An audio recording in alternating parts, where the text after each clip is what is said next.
પર્વત પાટિયા વિસ્તારમાં આવેલી રાજ ટેક્સટાઇલ માર્કેટમાં લાગેલી ભીષણ આગ પર ગત રાત્રે આશરે 2 વાગે સંપૂર્ણ આગ કાબૂમાં મેળવી લેવામાં આવ્યો હતો, પરંતુ આ ઘટનાએ માર્કેટના વેપારીઓ દ્વારા કરવામાં આવતી ગેરરીતિઓ અને સુરક્ષાના નિયમોની અવગણનાનો પર્દાફાશ કર્યો છે। ફાયર વિભાગને આગ પર કાબુ મેળવવા માટે ભારે જહેમત ઉઠાવવી પડી હતી, જેમાં વેપારીઓની બેદરકારી મુખ્ય કારણ બની હતી। આગ બુઝાવવા માટે ફાયરની 6 ગાડીઓ સ્ટેન્ડ બાય રાખવામાં આવી હતી, જો કે બિલ્ડિંગની રચના અને વેપારીઓની બેદરકારીને કારણે કામગીરી મુશ્કેલ બની હતી। ફાયર વિભાગે અગાઉ પણ તમામ ટેક્સટાઇલ માર્કેટોને બારીઓમાં જાળી ન લગાવવા મામલે નોટિસ આપી હતી, પરંતુ તેમ છતાં વેપારીઓએ ધ્યાન આપ્યું ન હતું।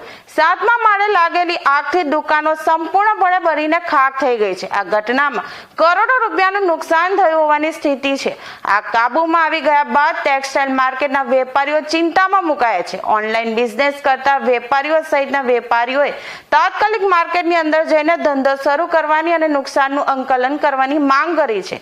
સમગ્ર મામલે જો પોલીસ અને ફાયર વિભાગ દ્વારા FSL તપાસ કરવામાં આવે તો માર્કેટ બિલ્ડિંગના નિયમોના ઉલ્લંઘન અને ગેરકાયદેસર સ્ટોરેજના અનેક ભોપાળાનો બહાર આવે તેવી શક્યતા વ્યક્ત કરવામાં આવી રહી છે। હું Ishwar Patel, in-charge deputy chief fire officer Limbayat zone. ગઈકાલે 7:14 કલાકે સવારે ફાયર કંટ્રોલને કોલ મળેલ કે રાજ ટેક્સટાઇલ માર્કેટ પર્વત પાટિયા વિસ્તારમાં આગ લાગેલ છે। ઘટનાસ્થળે 4 ફાયર સ્ટેશનને કોલ આપવામાં આવેલ। ઘટનાસ્થળે અધિકારી પહોંચતા સ્થળ તપાસ કરતા માલુમ પડેલ કે લિફ્ટની બાજુના ભાગે જે કેબલ છે તેની અંદર શોર્ટ સર્કિટ થવાને કારણે આગ લાગેલ હતી। એ આગ જે છે કેબલ દ્વારા ડાયરેક્ટ ગ્રાઉન્ડ ફ્લોરથી લઈને થર્ડ ફ્લોર સુધી, ટોપ ફ્લોર સુધી પહોંચી જવા પામેલ હતી।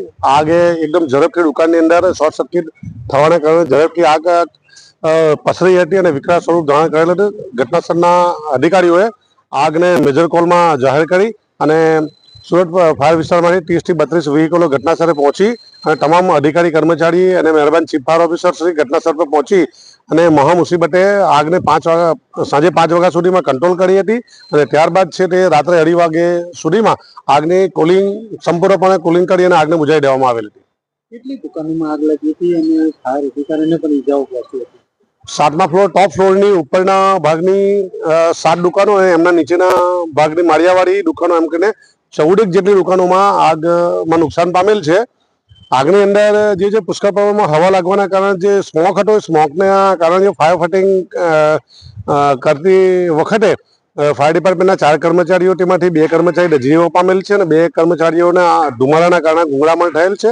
હાલમાં હોસ્પિટલમાં એડ કરવામાં આવેલ છે અને divisional fire officer Hardik Patel જે દાદર પરથી પાણીના કારણે સ્લીપ ખાઈ ગયેલા એમના પર ડાબા હાથના ભાગે ઇન્જર્ડ થવા પામેલ છે।